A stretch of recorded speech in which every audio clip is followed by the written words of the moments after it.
Hello everyone, welcome back to easy learning channel. ఈరోజు వీడియోలో మనం ఒక ఇంపార్టెంట్ ఫీచర్ గురించి అయితే నేర్చుకోబోతున్నాము. జావా 8 ఫీచర్స్లో one of the important feature వచ్చేసి స్ట్రీమ్ ఏపీఐ. ప్రీవియస్ వీడియోస్లో మనము lambda expression, functional interfaces, inbuilt functional interfaces గురించి తెలుసుకొని ప్రాక్టికల్గా కోడింగ్ ఏ విధంగా రాయాలనేది అయితే క్లియర్గా ఎక్స్ప్లెయిన్ చేశాను. ఎవరైతే వీడియోస్ చూడలేదో ఆ వీడియోస్ అనేది అయితే మన ఛానల్లోకి వెళ్ళి జావా 8 ఫీచర్స్ అని ప్లేలిస్ట్ ఉంటుంది. ఆ ప్లేలిస్ట్‌లో మనకు అన్ని వీడియోస్ అనేది అయితే దొరుకుతాయి.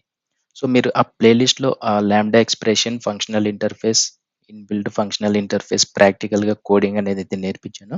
సో, ఆ వీడియోస్ చూసిన తర్వాత మనకు స్ట్రీమ్ ఏపీఐ ఫీచర్ గురించి అయితే తెలుసుకోండి. సో, వీడియో ఎక్కడ స్కిప్ చేయకుండా చూసి అర్థం చేసుకోండి. ఎందుకంటే స్ట్రీమ్ ఏపీఐ అనేది one of the important feature. ఎవరైతే ఇంటర్వ్యూ అటెండ్ అవుతూ ఉంటారో అండ్ రియల్ టైమ్‌లో ప్రాజెక్ట్స్‌లో వర్క్ చేస్తూ ఉంటారో వాళ్ళు స్ట్రీమ్ ఏపీఐని అనేది యూజ్ చేసుకొని కోడింగ్ అనేది అయితే రాస్తూ ఉంటారు. సో, స్ట్రీమ్ ఏపీఐ ఎలా వర్క్ అవుతది? ఎందుకు యూజ్ చేస్తాము? ఎన్ని మెథడ్స్ ఉన్నాయి? అనేదైతే మీకు ఈరోజు వీడియోలో క్లియర్‌గా ఎక్స్‌ప్లెయిన్ చేస్తాను. సో, ఎందుకంటే ఈ విధంగా ఇంపార్టెంట్ అని చెప్తున్నానంటే మనకు ఎవ్వరైనా గానీ ఇంటర్వ్యూ అటెండ్ అయినా గానీ రియల్ టైమ్‌లో స్ట్రీమ్ ఏపీఐ అనేదైతే యూజ్ చేసుకొని కోడింగ్స్ అనేదైతే రాస్తూ ఉంటాం. సో, అందుకే మనకు జావా 8 ఫీచర్‌లో one of the most important feature వచ్చేసి స్ట్రీమ్ ఏపీఐ. ఓకే. వీడియో ఎక్కడ స్కిప్ చేయకుండా చూసి అర్థం చేసుకోండి. ఎక్కడన్నా డౌట్స్ వస్తే కామెంట్ చేయండి. లేదా వీడియో డిస్క్రిప్షన్‌లో గ్రూప్ లింక్స్ ఉన్నాయి. జాయిన్ అయ్యి డైరెక్ట్‌గా నాకు మెసేజ్ చేసినా మీ డౌట్స్ అనేదైతే క్లారిఫై చేస్తాను. ఓకే. ఈరోజు వీడియోలో ఇంట్రొడక్షన్ టు స్ట్రీమ్స్. అసలు స్ట్రీమ్ అంటే ఏంటి? ఎలా వర్క్ అవుతది? ఎందుకు యూజ్ చేస్తున్నాము? ఎన్ని మెథడ్స్ ఉన్నాయనేదైతే క్లియర్‌గా ఎక్స్‌ప్లెయిన్ చేస్తాను. నెక్స్ట్ వీడియోస్‌లో ఒక్కో మెథడ్‌ని యూజ్ చేసుకొని కోడింగ్ ఏ విధంగా రాయాలనేదైతే ప్రాక్టీస్ చేద్దాం. ఒక్కో మెథడ్‌ని యూజ్ చేసుకొని కోడింగ్ అనేది ప్రాక్టీస్ చేస్తూ, ఇంప్రూవ్ చేసుకుంటూ వెళ్తే మనకు one of the feature complete అయ్యేలోపు అన్ని మెథడ్స్ మీద మనం ప్రాక్టీస్ చేస్తాం కాబట్టి ఈజీగా మనకు అండర్‌స్టాండ్ అనేదైతే అవుతుంది. ఓకే. సో, ఇక్కడ స్ట్రీమ్స్ వచ్చేసి one of the most important feature Java 8 వెర్షన్‌లో. ఓకే. జావా 8 స్ట్రీమ్స్ కానీ, జావా ఇన్‌పుట్, అవుట్‌పుట్ స్ట్రీమ్స్ కానీ డిఫరెంట్. ఓకే. స్ట్రీమ్ ఏపీఐ గాని, జావా ఇన్‌పుట్, అవుట్‌పుట్ స్ట్రీమ్స్ గాని ఈ 2 different. Java input, output streams వచ్చేసి ఎందుకు యూజ్ చేస్తామంటే, ఫైల్స్‌ని రీడ్ చేసుకోవడానికి కానీ, రైట్ చేసుకోవడానికి కానీ జావా ఇన్‌పుట్, అవుట్‌పుట్ స్ట్రీమ్స్‌ని యూజ్ చేస్తాం. అదే జావా 8 స్ట్రీమ్స్ వచ్చేసరికి processing and filtering the data over different data sources. So, ఇక్కడ డిఫరెంట్ డేటా సోర్సెస్ వచ్చేసి it may be anything, collections గాని, అరేస్ గాని, లిస్ట్ గాని ఎనీథింగ్ కావచ్చు. ఓకే. సో, జావా 8 స్ట్రీమ్ గాని, జావా ఇన్‌పుట్, అవుట్‌పుట్ స్ట్రీమ్ గాని different. ఈ 2 మైండ్‌లో పెట్టుకోండి. Collections and streams purpose also different from each other. Collections and streams కూడా డిఫరెంట్‌గా యాక్ట్ చేస్తాయి. కలెక్షన్స్ వచ్చేసి storing the data. Okay. So, ఇక్కడ మనకు స్ట్రీమ్స్ వచ్చేసి ఆల్రెడీ తెలుసుకున్నాం. Processing and filtering the data over different data sources. It may be collections, it may be arrays, it may be list, it may be something anything. Okay. And a stream is not a data structure. Okay. Stream is not a data structure. Instead, it takes input from collections, arrays, or input output channels. So, files నుండైనా input తీసుకోవచ్చు, collections నుండైనా input తీసుకోవచ్చు, arrays నుండైనా input తీసుకోవచ్చు. ఆ input వాల్యూస్‌ని తీసుకొని stream ఏం చేస్తది? Processing and filtering the data. Okay. It is not a data structure. Instead, it takes the input from collections, arrays, or input output channels. And stream does not change the original data structure. Okay. Stream అనేది ఉన్న డేటాని change చేయడానికైతే కుదరదు streams use చేసుకొని. అదే మనకు second point. Streams does not change the original data structure. They only provide the result as per the pipelined methods. So, స్ట్రీమ్‌లో మనకి ఏవైతే మెథడ్స్ ఉన్నాయో ఆ మెథడ్స్‌ని యూజ్ చేసుకొని ఫిల్టర్ చేసుకోవడం గాని, ప్రాసెసింగ్ గాని, ఒక డేటా స్ట్రక్చర్ నుండి ఇంకొక డేటా స్ట్రక్చర్ సంథింగ్ కలెక్షన్స్‌లో లిస్ట్ నుండి ఇంకొక ఇంకొక దానికి చేంజ్ చేయడం గాని, ఇట్లా యూజ్ అవుతూ ఉంటుంది. We can use stream to filter, collect, print, convert from one data structure to other. చెప్పాను కదా, ఇట్లా ప్రాసెసింగ్ అండ్ ఫిల్టర్ చేయడానికి స్ట్రీమ్స్ అనేది అయితే యూజ్ చేస్తుంది. ఉన్న డేటాని మోడిఫై చేయడానికి అయితే కుదరదు. And it is not a data structure, it takes the inputs from different sources.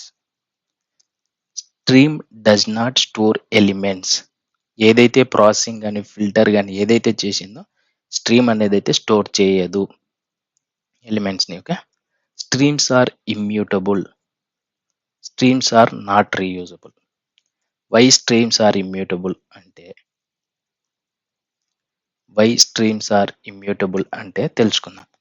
Okay, ఈ పాయింట్స్ మీరు గుర్తుపెట్టుకున్నట్లయితే ఎవరైనా ఇంటర్వ్యూలో అడిగినప్పుడు వాట్ ఈస్ స్ట్రీమ్స్ అంటే మీరు చెప్పొచ్చు.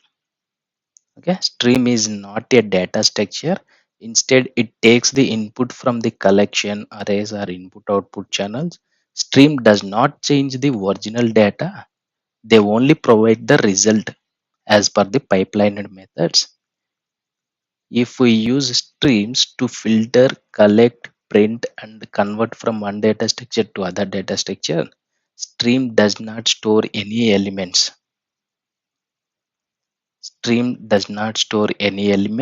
Streams are immutable, streams are not reusable. ఇట్లా చెప్పొచ్చు. వాళ్ళు వెంటనే వై స్ట్రీమ్స్ ఆర్ ఇమ్యూటబుల్ అంటే ఈ పాయింట్స్ అనేది అయితే చెప్పొచ్చు. Streams are immutable because once created, their elements cannot be changed. Okay, streams are immutable because once created, their elements cannot be changed. They can only be consumed sequentially, facilitating functional programming paradigm and enhancing thread safety. Okay, ఈ 2 points మీరు why stream is immutable అని అడిగితే ఈ 2 points మీరు explain చేస్తే సరిపోతుంది. So streams are immutable because ఏదైతే processing and filter చేసిందో అది చేంజ్ చేయడానికి అవ్వదు. Once created their elements cannot be changed. They can only be consumed sequentially. So stream ఏం చేస్తుందంటే సీక్వెన్షియల్లీ కన్జ్యూమ్ చేసుకుంటుంది and facilitating functional programming paradigm. So facilitating functional programming paradigm అంటే ఇంటర్నల్గా functional ఇంటర్ఫేసెస్ని యూజ్ చేస్తూ ఉంటుంది. Okay, and enhancing thread safety. So మనకు stream use చేయడం వల్ల థ్రెడ్ సేఫ్టీ. ఓకే, ఈ విధంగా మనకు streams are immutable. Why we need stream అనే క్వశ్చన్ అడిగితే stream, if we use streams it internally works the functional programming.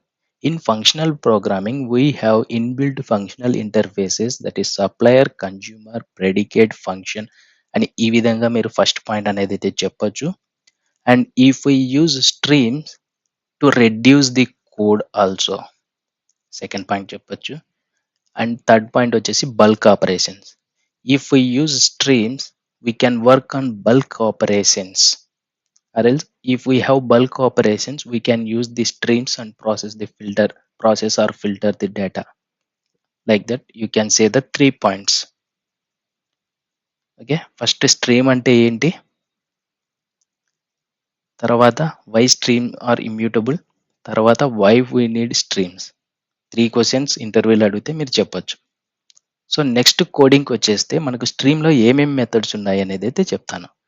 స్ట్రీమ్లో మనకు 2 టైప్స్ ఆఫ్ ఆపరేషన్స్ ఉన్నాయి, intermediate operations, terminal operations. So intermediate ఆపరేషన్స్లో map, filter, distinct, sorted, limit, skip, ఇట్లా మనకు intermediate operations ఉన్నాయి. అంటే ఈ స్ట్రీమ్ని ప్రాసెసింగ్ని కట్ చేయదు, అంటే టర్మినేట్ అనేది అయితే చేయవు ఈ మెథడ్స్.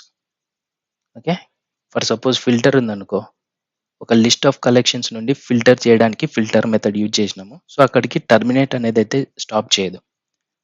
సో ఎప్పుడైతే స్టాప్ చేస్తుందో టర్మినల్ ఆపరేషన్స్ అనేది యూజ్ చేస్తాం.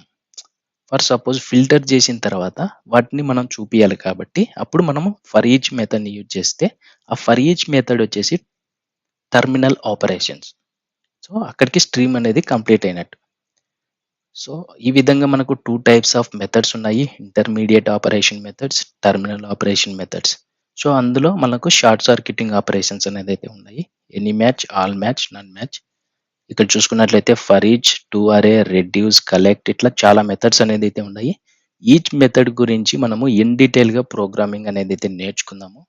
నెక్స్ట్ వీడియోలో మనము మ్యాప్ గురించి గానీ, ఫిల్టర్ గురించి గానీ, లేదా ఫర్ ఈచ్ గురించి గానీ, నేను ఒక్కొక్క వీడియోలో ఒక్కొక్క మెథడ్ గురించి మీకు క్లియర్‌గా ఎక్స్‌ప్లెయిన్ చేసి, కోడింగ్ ఏ విధంగా రాయాలి, ఎన్ని టైప్స్ ఆఫ్ ఇంప్లిమెంటేషన్ చేయొచ్చు ఒక మెథడ్‌తో అనేది మీకు క్లియర్‌గా ఎక్స్‌ప్లెయిన్ చేస్తాను.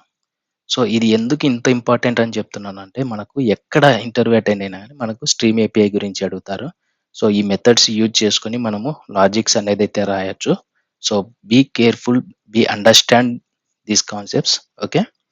నేను క్లియర్‌గా మీకు ఎక్స్‌ప్లెయిన్ చేస్తాను. Don't worry. ఈజీగా అర్థమయ్యేలాగానే నేను ఎక్స్‌ప్లెయిన్ చేస్తాను. మీరు చేయాల్సిన ఒక్కటే ఒక్క పని, మన ఛానెల్‌ని సబ్స్క్రైబ్ చేసుకొని, బెల్ సింబల్‌ని యాక్టివేట్ చేసుకోండి. ఎప్పుడైతే నేను చేసిన వీడియోస్ అప్‌లోడ్ చేయగానే మీకు నోటిఫికేషన్ వస్తది. వీడియోస్ అనేదైతే మిస్ అవ్వకుండా చూసి నేర్చుకుంటారు. ఓకే. నెక్స్ట్ వీడియోలో ఒక మెథడ్‌ని తీసుకొని, ఆ మెథడ్ ఏ విధంగా వర్క్ అవుతది, ఎలా రాసుకోవచ్చు, ఎన్ని టైప్స్ ఆఫ్ వే ఇంప్లిమెంట్ చేయొచ్చు అనేదైతే మీకు క్లియర్‌గా ఎక్స్‌ప్లెయిన్ చేస్తాను. సో, నెక్స్ట్ వీడియోలో కలుద్దాం. Thank you. By by.